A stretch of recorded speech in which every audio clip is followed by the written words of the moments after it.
നായ്ക്കളെ വളർത്തുന്നവരെല്ലാവരും ചെയ്യേണ്ടുന്ന ഒരു കാര്യം, നായ്ക്കൾക്ക് എല്ലാ വർഷവുമുള്ള പേവിഷ പ്രതിരോധ കുത്തിവയ്പ്പ് കൃത്യമായിട്ട് എടുക്കുക, അവയ്ക്ക് തദ്ദേശ സ്വയംഭരണ സ്ഥാപനത്തിൽ നിന്ന് ലൈസൻസ് എടുക്കുക.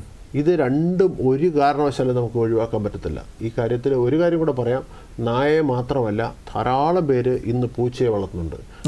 പെറ്റ്സ് എന്ന് നമ്മൾ കാണുമ്പം ഡോഗും ക്യാറ്റും ഒരുപോലെ ആയിക്കഴിഞ്ഞു. കേരളത്തിൽ വലിയ മാറ്റമാണ്. അപ്പോൾ ഈ നായയെ വളർത്തുന്നവർ ചെയ്യുന്നത് പോലെ തന്നെ പൂച്ചയ്ക്കും പേവിഷ പ്രതിരോധ കുത്തിവയ്പ്പ് അനിവാര്യമാണ്.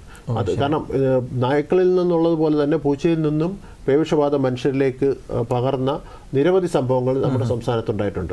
അപ്പോൾ വളർത്തുമൃഗങ്ങളെ കൈകാര്യം ചെയ്യുന്ന ഒരാൾ ഇത്തരം കാര്യങ്ങൾ, അതായത് ഈ ജന്തുജന്യ രോഗമായ പേവിഷബാധയ്ക്കെതിരെയുള്ള പ്രതിരോധ കുത്തിവയ്പ്പ് അത് തീർച്ചയായിട്ടും എടുക്കണമെന്നുള്ള ഒരു മെസ്സേജും കൂടെ നമ്മൾ അതൊരു ഉത്തരവാദിത്തമാണ്. ഈ വളർത്തുന്നവർ ഇതിന് യാതൊരു തരത്തിലുള്ള ബുദ്ധിമുട്ടുണ്ടാകാതെ അതിനെ സംരക്ഷിക്കാൻ പറ്റണം.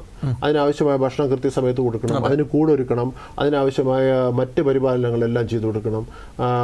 ഈ അതിനെ ബ്രഷ് ചെയ്യണം, ഗ്രൂമിങ്, അത് നെയിൽ കട്ടിങ്, ഒരുപാട് കാര്യങ്ങൾ ചെയ്യാനുണ്ട്. അതിനുള്ള എല്ലാ പരിചരണങ്ങളും കൊടുക്കാനുള്ള സമയവും സാഹചര്യവും ഉണ്ടെങ്കിൽ മാത്രമേ നമ്മൾ ഈ കാര്യങ്ങളിലൊക്കെ മുന്നോട്ട് പോകാൻ പറ്റുള്ളൂ. അല്ലെങ്കിൽ അതെല്ലാം മൃഗങ്ങളോടുള്ള ക്രൂരതയായിട്ട് മാറും.